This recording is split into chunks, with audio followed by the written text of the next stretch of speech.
ایک درویش تھے، اپنے حجرے سے نکلے، باہر دیکھا تو بارش ہو رہی ہے، انہوں نے اپنے اوپر چادر لے لی، بارش برس رہی ہے اور چادر نہیں بھیگ رہی، حیران ہو گئے یہ کیا ہوا؟ بہت بڑی بات ہے، عبادت کا تکبر مال کے تکبر سے کہیں خطرناک ہے۔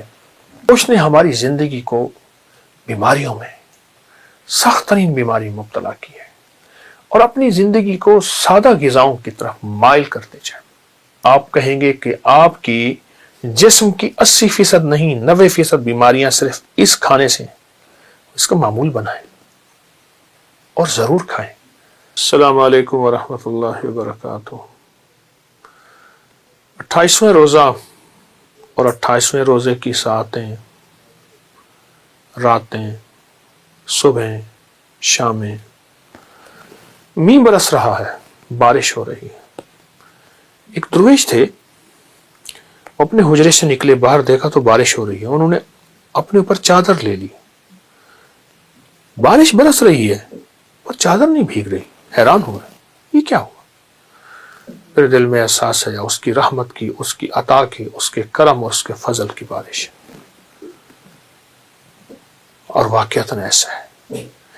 جو رمضان گزرتا جائے گا، رمضان میں اس کی عنایت اور عطا بڑھتی چلی جاتی ہے، اس کی شفقت، اس کا کرم بڑھتا چلا جاتا ہے، اور اس کی مہربانی بڑھتی چلی جاتی ہے جو رمضان گزرتا جائے گا، جتنا بھی رمضان گزرتا جائے گا، کیونکہ کریم ہے اصل میں۔ کسی نے پوچھا کہ کریم کے معنی کیا ہیں؟ کہا کہ معنی تو بیان نہیں کر سکتا، بہت وسیع معنی ہیں، میں ایک مثال سے بتاتا ہوں۔ وفادار غلام تھا، ساری عمر آقا نے اس کے ساتھ وفا کی، شفقت، مہربانی، سب کچھ، اچانک دغا کر گیا، اور دغا نہیں کیا، بہت سارا مال لے کے بھاگا، بہت نقصان کیا، پھر یہاں تک نہیں، کسی ایک بڑے بادشاہ کے پاس چلا گیا جو مخالف تھا، اور وہاں جا کے دن رات اس بادشاہ کو برا بلا کہتا تھا، اس آقا کو برا بلا کہتا تھا۔ یہ زندگی کا سلسلہ سالہ سال چلتا رہا۔ ایک دفعہ یہ کہیں راستے میں پکڑا گیا، اور اس کو پکڑ کے بادشاہ کے کارندے لے آئے، پکڑ کے لے آئے، راستے میں پکڑا گیا۔ جب لے آئے تو پھر بادشاہ کے سامنے، جب بادشاہ کے سامنے آیا تو بادشاہ نے اسے دیکھا اور کہا جا معاف کیا، جتنا لے گیا تھا اور عطا کر دو اس کو، اور جتنا تو نے مجھے برا بھلا کہا اس کی جگہ یہ اشرفیاں دے دو، اس کی جگہ یہ ہیرے دے دو، اس کی جگہ یہ جواہرات دے دو، عنایات کی بارش کر دی۔ لوگ حیران، کہا کہ جس طرح لوگ اس پہ حیران ہوں گے جب خطاکار اور گناہگار بندہ اللہ کے حضور جاتا ہے تو اللہ کی شان کریمی، اس کی مغفرت، اس کی عطا، اس کی شفقت، اس کی رحمت بالکل ایسے ہی ہے، اور وہ ایک پل میں بندے کو معاف بھی کر دیتا ہے، عطا بھی۔ اور جب معافی ایسی کرتا ہے، کہتے ہیں جتنی اس کی خطائیں تھیں اس کے بقدر نیکیاں دے دو، اس کے بقدر ثواب دے دو، اس کے بقدر اجر دے دو، وہ ایسا کریم ہے۔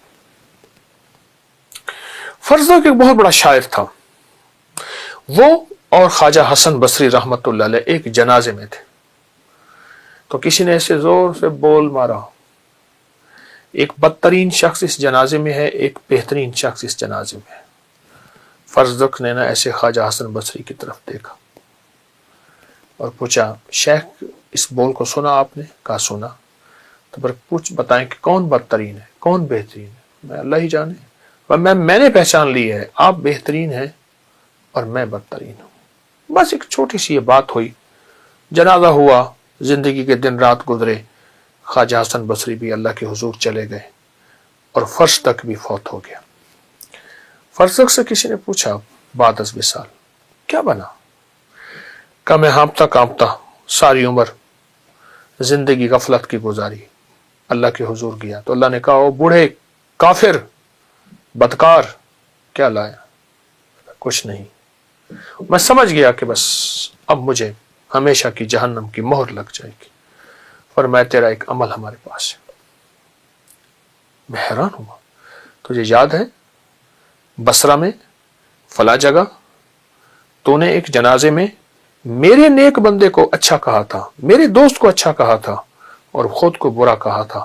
جو میرے دوست کو اچھا کہتا ہے تو اسی وقت میرا حکم ہوا تھا کہ اس کو اچھوں میں لکھ دو, اور جس کو میں اچھوں میں لکھتا ہوں اسے اپنے مہمان خانے بھیجتا ہوں, قید خانے نہیں بھیجتا. اور میرا مہمان خانہ جنت ہے اور میرا قید خانہ جہنم ہے. تجھے میں نے اسی وقت اچھوں میں لکھ دیا تھا. روزے کی اس زندگی میں ہماری طبیعتوں میں کیسے لوگوں کے لیے اچھا ہونا آ جائے, بہت بڑی بات ہے. عبادت کا تکبر مال کے تکبر سے کہیں خطرناک ہے.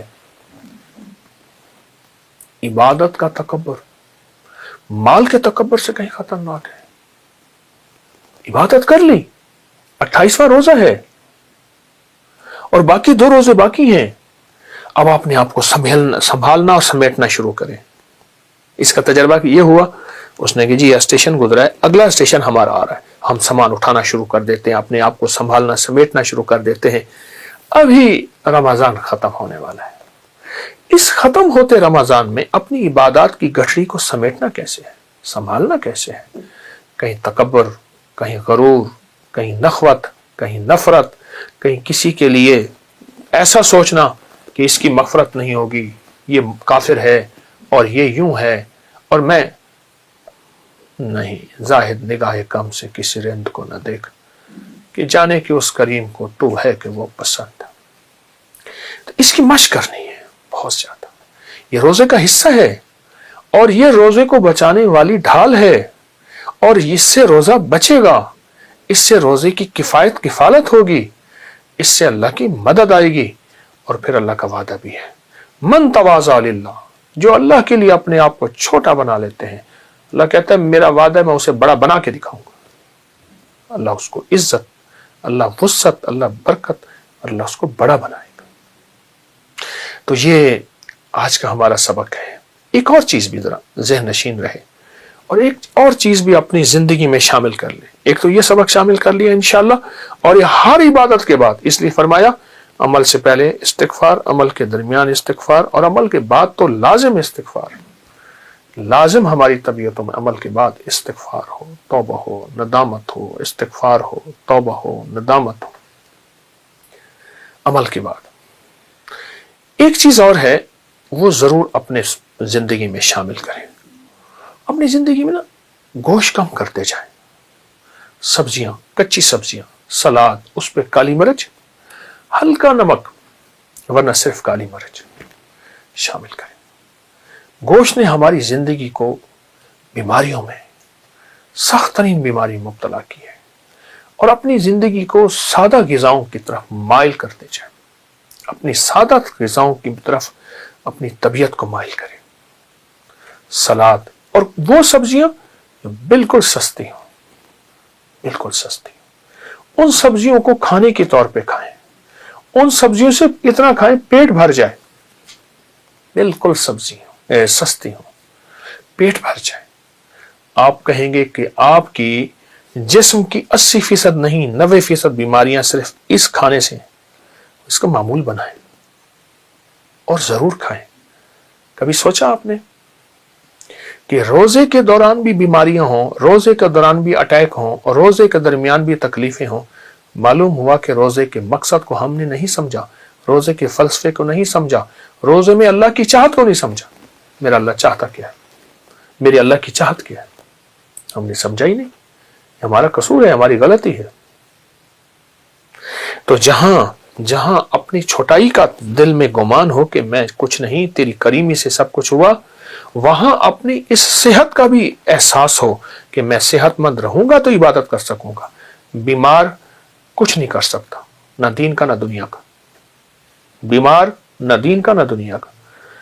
تقدیر میں بیماری لکھی ہے, اس کا امر ہے, لیکن ہم اپنی صحت اور تندرستی کے لیے اپنے آپ کو, صحت اور تندرستی کے لیے اپنے آپ کو سلاد, سبزیاں, سستی سبزیوں کی طرف. میں نے بہت سے ملکوں میں دیکھا لوگ بھاگتے دوڑتے پھر رہے ہیں.